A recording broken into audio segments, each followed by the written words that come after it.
So yeah, I haven't done anything for about 6 weeks. So I've finally got to the point where I've painted the chassis with about 3 or 4 coats and finished off with black. And I've in the meantime been building up the axles front and back. That took a long time. And now I've got to the point where I'm putting the axles on. So as I'm just going to show you around just for a couple of things. So here are the Parabolic Springs, that's on the front. I've now for the first time just today laid the chassis down. It's been for almost, well, as long as I've had it, 6 months. It's been up against the wall next to that one while I've been doing all the preparatory work. But now it's finally in its, I was going to say resting place, but the place where it's going to stay for a long while as it starts getting built on and getting heavier and heavier. So I've put these the springs on. I've just hung them down the front because this, I don't quite get it, but this is a Richards chassis, it's brand new, and strangely these parabolic springs don't fit into these brackets here. They do in the old chassis over there. The new springs fit in that old chassis fine, but these legs, one side is bent, and I think it's very difficult to tell, but I think it's that side is bent. You can see even a bolt pushed through doesn't marry up, it doesn't even go through the hole. So I'm pretty pissed off with that because it was incredibly expensive and it's on all corners, there, and in the back as well. And I don't know if you're supposed to just whack it with a hammer and whether that'll have an impact on it, I don't know.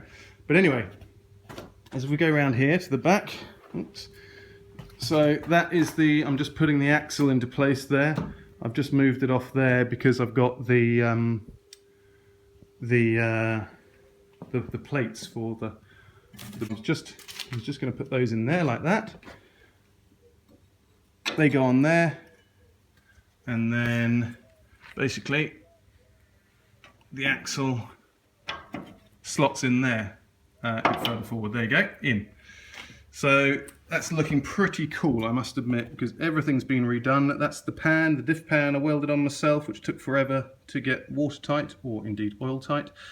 And also I had a bit of a setback because the hub gaskets that I got from Paddock Motors, 3 times they didn't fit, and they insisted that they're the right ones. So I finally got some from Craddock's, from John Craddock, which I haven't tried yet, but hopefully they fit. So that'll allow me to finish the hubs off, and then therefore the axles, and put on the new drum brakes that I've got. The drums, which are in fact, if you can see them in the background in that blue and white, there's 2 blue and white boxes below the Porsche picture.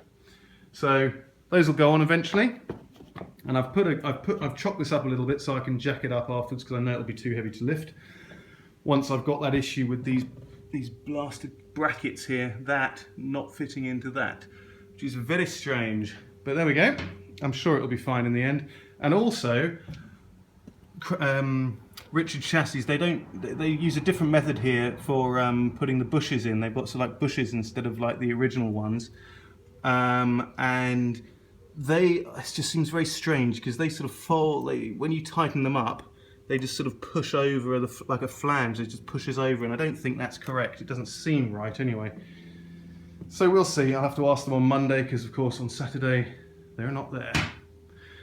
But yeah, otherwise it's coming along really well today. I've really been enjoying it. So hopefully this time round, in these next 2 days, or whether in this visit, I'll be able to get the axles on, and then the shock absorbers. So yeah, it's quite exciting.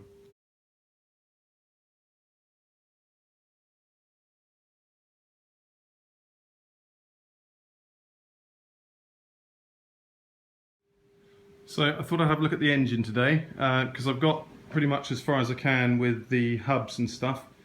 Put the steering arm on there, and then realised that the half shafts that I've got with the universal joints in them all have cracked bearings, so I've got to replace those. So that sort of put a stop to that now. But I thought I'd start on the engine, so I've cut some bits off, and this is quite interesting. This is the Radiator Top Hose, and you can see it's like a coffee machine. It's just full of rust. So it was just as well it didn't start when we tried to start it a year ago almost.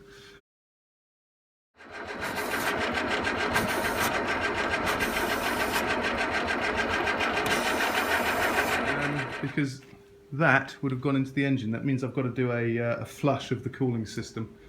But saying that, most of it will be new anyway, new radiator and stuff. The old radiator's over there, which I think is probably knackered by now. But the idea is eventually that I'll clean the engine, put new gaskets on where it's all sort of started to leak, new belts on, new top hoses, well, new hoses in general, and I think the carburetor doesn't work very well either. But yeah, loads of work. But then I'll also take the gearbox off because I was going to replace the clutch, and the second jumps out on deceleration. It sort of just jumps out like that. And also I've seen down in there some of the springs are missing as well. So yeah, it's a bit tricky when there's so much to do. Sometimes you don't know where to start, but yeah, that's what I'm going to do, I think, now.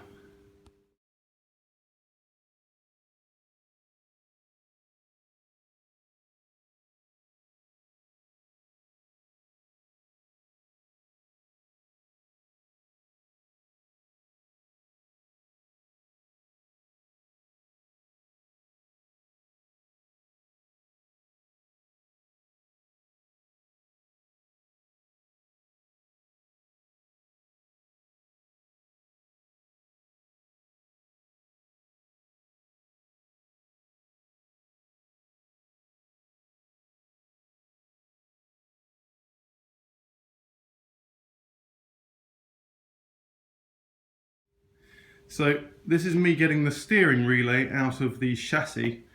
So first of all, I thought I'd cut the chassis up and try and cut the relay out, but unfortunately the shaft around the relay is too close to the relay, so I'll probably end up knackering the bit itself, which is that there. But it's been in there since the car was new, so it is really solid. You're supposed to take them out by jacking them up, just like I've done with the weight of the car on top of it, but seeing as though the chassis has been over there for ages, about a year, I haven't got the car on it anymore. So what I've done is I've cut the bit of the chassis off, the front bit, and then put this piece of wood, slightly Heath Robinson, under this huge girder here, which is carrying all this weight and is attached to the rest of the building, and did it that way, which actually worked. But actually, it lifted the entire floor first, which obviously wasn't that great, but that's how much it was in there, how hot and how tight it was in there. But now you can see, oh, I don't know if you can see, it's a bit dark, but you can see it's sort of lifted up finally. And now I'm going to take it out. There you go, all sorts of crap in there. You can see all the rust